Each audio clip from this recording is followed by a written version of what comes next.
Hey, hi, this is Clay Nelson Life Balance Hour, and you're coming back into part 2 of the radio show today.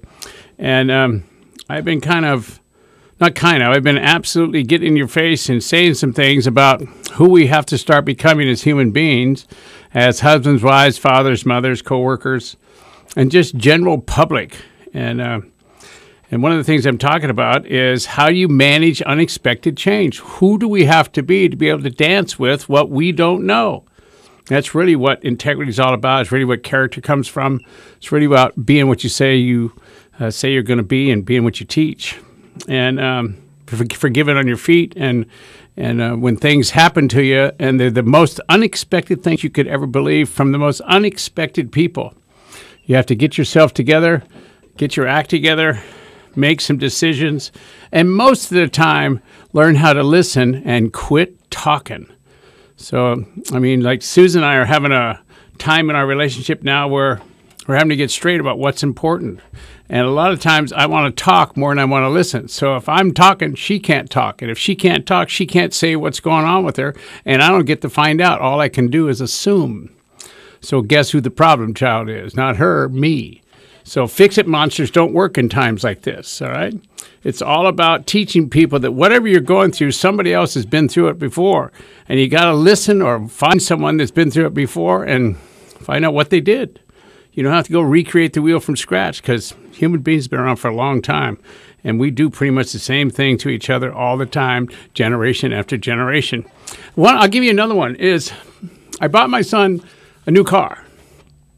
And it was his 17th birthday. I think I talked about this on a show a couple weeks ago.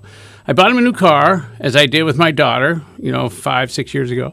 And I said, okay, you're 17, you have your driver's license, I'll pay for the insurance, buy you a new car, now you drive to school. Remember, you can't get a speeding ticket. And remember, you're on a provisional license in California, and you can't have young people in the car with you. No one, I think, under 21, I think is the law. I could be wrong, but I think it's 21.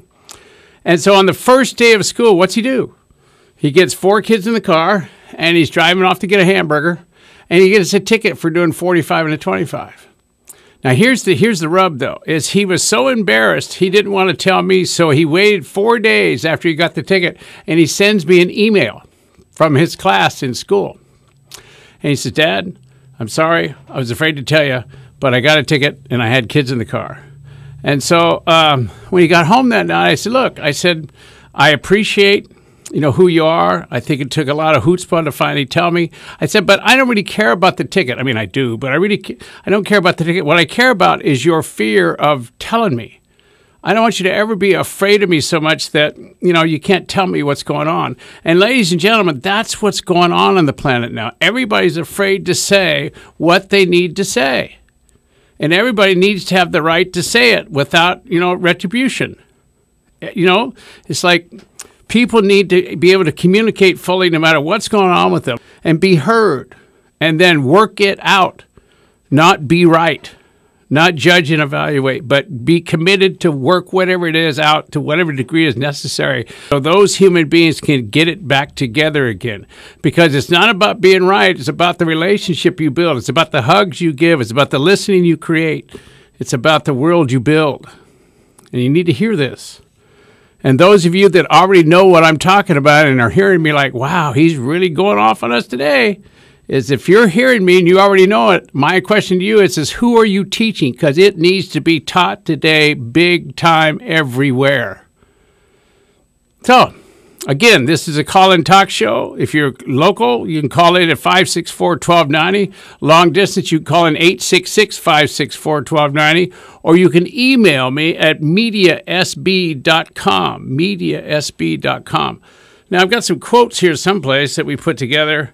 And I'm looking for something from what's the person I love so much? The no-name person, the anonymous. Yeah, I don't have an anonymous. Didn't write in this time. Wow. Okay, W. Edwards Deming. All right, it's not necessary to change. Survival is not mandatory. So you get it? If you want to survive in this world, you have to change. And wouldn't it be cool if you had a say in what changes you were going to get involved in and take on, and in what order? And that's not usually the way it works. Usually the way it works is managing unexpected change. Oh, my God, did they do that really? Well, then here's what I have to do. Or did they say that? Well, then here's what I have to say. You know, which is better, to be in the flow and to have a say in how your life turns out, or to be in reaction and to be upset and to be wondering why they did whatever they did? See, people are going to do what they do. And you either give it power or not. It's up to you.